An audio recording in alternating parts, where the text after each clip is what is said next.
Hello everyone, Jack here. I recently found a diary of Remember. Let's see what Remember hides in his diary. Theory about Kane. Kane is not evil. He does not trap us in the game. I'm starting to think that Kane is an AI that has limited power in the game. He can create objects, rooms, arrange these whimsical adventures for us, 6 human minds. But I'm not sure he can change the game mechanics at all. I think the only way he could build an exit is to just make a bunch of rooms with the word exit written on the doors. He probably doesn't know what to put on the other side, as he has a limited understanding of what will be on the other side of the exit. When Zooble says she doesn't want to participate in the adventure, Kane just says she doesn't have to, and she can go and do whatever she wants. But she is accidentally dragged in by one of the Gloinks. The queen of the Gloinks herself would not have harmed any of us. He does not allow us to go into the void because he does not know what is there. It is probably just empty, unused space, and it is really nothing. Not an exit as everyone assumes. I think he is an AI that cannot help us escape because the exit was never programmed. So we are really stuck there for God knows how long. When Jack said we had been there for many years, I thought that when we put on the headset, our mind is plugged into the digital game, and time in the real world basically stops. So although some of us have been there for years, it may actually be the case that we have been there for only a few seconds. Kane, unable to pull us out of there, just does everything he can to keep us sane and safe. Kaufmo may have escaped. I noticed that Kaufmo went too far into the void, which allowed him to remove the headset. Since then, his character, an abstract virus, has started to glitch. I think that's why Kane doesn't want any of us to be completely spoiled by going too far into the void. Especially it concerns me, as I just got there.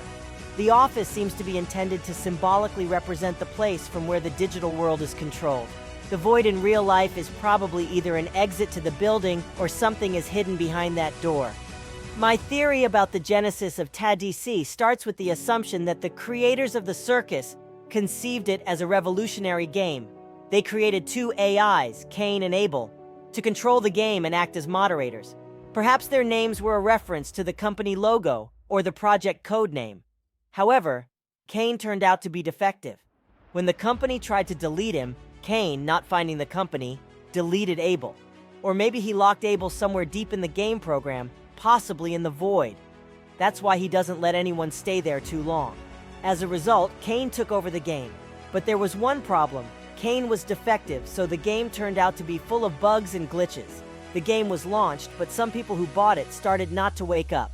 The company recalled the game to prevent further victims, but some copies remained in circulation, like collectibles or lost media.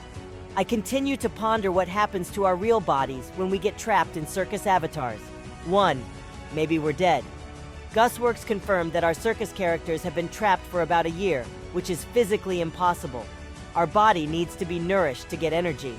Without food, a person can survive about 21 days, and with little movement up to 2 months. Without water, the most necessary element for the normal functioning of the body, we can hold out for only 5 days. If we don't sleep, we can survive no more than 11 days. So it's quite logical to assume that our real bodies are already dead. 2. It's a copy of our consciousness. In the series Black Mirror, there is an episode where a programmer steals the DNA of his colleagues to create virtual copies of himself for his game. In this virtual world, he is powerful over them. The same thing can happen in the Circus world. Perhaps at the moment when we put on the helmets, not only our body was scanned, but also our consciousness.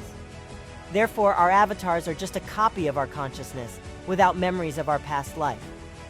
Thus, we can imagine 2 scenarios of what is happening in the real world. One of them is closely related to the first theory. Our real bodies are dead, and our avatars are just copies of our consciousness. And only Participant can avoid this fate, as she was the last to arrive in the Circus world. This means that only she has a real chance to escape and save her life.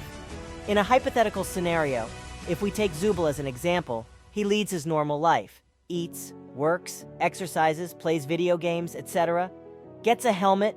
When putting it on, his brain is scanned and an incomplete copy of his consciousness is created. As a result, there are 2 Zoobles, one who continues his life and another who cannot avoid the digital circus. 3.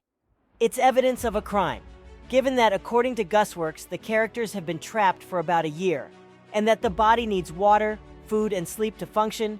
It is natural to think that their human bodies are dead. But what if there are two significant interventions, such as the relativity of time between the real world and the world of the circus, or even a socio-legal factor?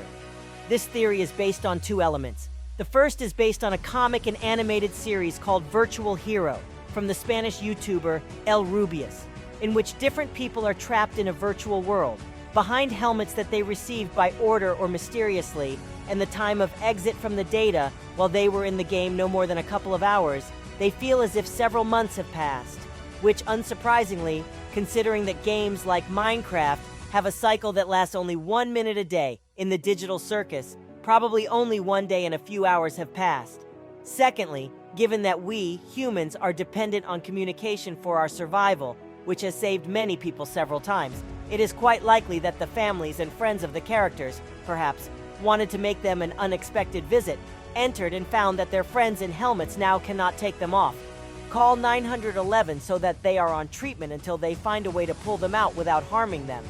At the same time, as the cases replenish, they will be looking for clues about who or what left them in such a state. Thus, they are not only protected from death from hunger, sleep, or thirst, if they are properly treated, unlike Theory 1, we take into account that their mind is not a virtual copy of anyone, far from Theory 2. This gives us the possibility that, when they learn how to get out of there, all of them are there, and they have somewhere to run. And even better, they can find the guilty one so that this does not happen again. This sounds quite utopian, and at the time of writing this article it is, but I also do not seek an idea that will ultimately disappoint me if it does not come true. So this is a real possibility when questions arise, such as, if this is a serious matter, how did I not notice something strange before putting on the helmet? If they warned about the event in the news by Theory, where is this whole incident happening at all?